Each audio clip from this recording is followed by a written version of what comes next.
There is no way I'm smarter than a fifth grader. Though it's kind of funny, if I'm in the grocery store or in the airport, people will always ask me, are you smarter than a fifth grader?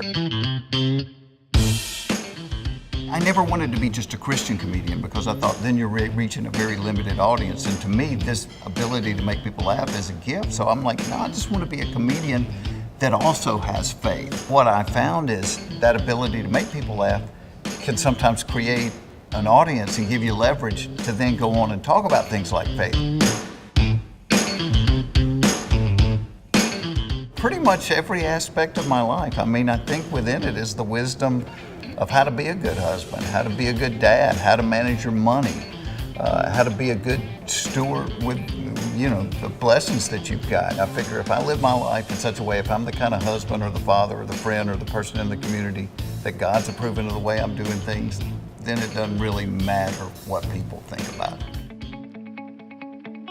We had a guy tell us a story of he inherited $70,000 and he just lost his mind. He started partying, had 2 girlfriends, started doing crack, quit going to work, lost his job, lost his house, lost everything. So he said we were bouncing around from hotel to hotel and I had my belongings in a couple of suitcases in a backpack. He said, and the only possession that I had from my mother was I had a Bible that she had given me as a child and she had written me a little love letter in the front of it.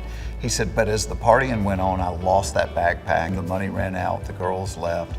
He said, I've got a crack habit and I'm on the street. Well, he's on the street for 1.5 years and a guy one day hires him to do some work for him. And this guy had bought an old apartment building 100 miles from Atlanta.